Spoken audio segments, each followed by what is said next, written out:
Desert national park Jaisalmer और बाड़मेर जिले के 3,162 वर्ग किलोमीटर में फैला हुआ है। बाड़मेर और जैसलमेर दोनों जिलों के दर्जनों गांवों में 1980 में घोषित नेशनल डेजर्ट पार्क के कारण विकास का कार्य पूरा ठप हो गया।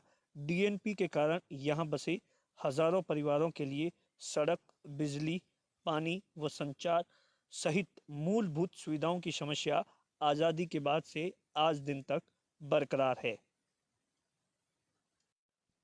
प्रतिनिधित्व मंडल ने केंद्रीय मंत्री भूपेंद्र यादव को बताया कि डीएनपी के कारण पानी की पाइपलाइन नहीं बिछाई जा सकती, न ही हौदी का निर्माण हो सकता है। इसीलिए जल का अभाव है। यहाँ के किसान कृषि कनेक्शन से वंचित है। अपनी जमीन पर डीएनपी के चलते केसीसी योजना का लाभ नहीं ले सकता है और घर में भवन व शौचालय सहित सरकार की तमाम सुविधाओं से वंचित है। क्षेत्र में जमीन क्रय विक्रय करना पूरी तरीके से पाबंदी है। देश ही नहीं, विश्व का सबसे बड़ा डीएनपी एरिया बाड़मेर और जैसलमेर में है।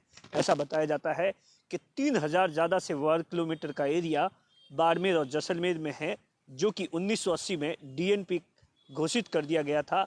उसके बाद से ही ऐसा माना जाता है कि यहाँ पर रहने वाले लोगों की ज़िंदगी नरक बन गई। लेकिन अब एक नई उम्मीद यहाँ के लोगों को जगी है। जिस तरीके से हाल ही में केंद्र सरकार के वन एवं पर्यावरण मंत्री से एक प्रतिनिधित्व मंडल ने बाड़मेर जैसलमेर से हैं, उन्होंने मुलाकात की है और एक आश्वासन मिला है। आश्वासन के बाद एक नई उम्मीद जगी है। उस प्रतिनिधित्व मंडल के ही एक सदस्य से हमने क्या बातचीत की है, आपको सुनाते हैं। सन 1980 में बाड़मेर और जैसलमेर के बॉर्डर पर हजारों बीघा जमीन गोडावण एवं वन्य जीवों के संरक्षण हेतु आरक्षित कर दी गई थी। आज़ादी से बाद से लगाकर अब तक इस कारण से जितना भी आबादी क्षेत्र है वहाँ के जनजीवन के लिए जितनी भी मूलभूत सरकारी सुविधाएं हैं, बिजली, पानी, जल एवं संचार इत्यादि सुविधाएं निषेध होने की वजह से इतने वर्षों से लोग संकट झेल रहे हैं। इन सारी विकट समस्याओं के लिए बाड़मेर और जैसलमेर जिले का एक प्रतिनिधिमंडल केंद्रीय मंत्री कैलाश जी चौधरी और केंद्रीय मंत्री गजेंद्र सिंह जी शेखावत के साथ केंद्रीय वन एवं पर्यावरण मंत्री भूपेंद्र जी यादव से मिला।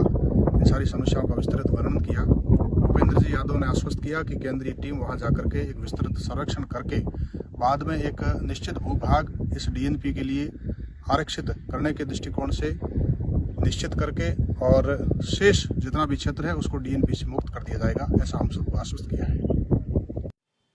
ऐसा माना जाता है कि जो डीएनपी का इलाका है, वहां पर डीएनपी घोषित होने के बाद से ही जो सरकार की तमाम योजनाएं हैं, उसका कोई भी फायदा उस इलाके के लोगों को नहीं मिल पाता है, जिसके चलते मूलभूत सुविधाओं के लिए भी वहां के लोग आज भी तरस रहे हैं। आज़ादी के इतने बरस जीत जाने के बाद भी जिस तरीके से दर्जनों की तादाद में गांव के हजारों लोग हैं जो कि डीएनपी के इलाके से आते हैं और लंबे समय से ये मांग कर रहे हैं कि इस डीएनपी के क्षेत्र को जिस तरीके से घोषित किया गया था उसे वापस एक बार रिव्यू किया जाए, ताकि यहाँ के लोगों का कुछ विकास हो सके।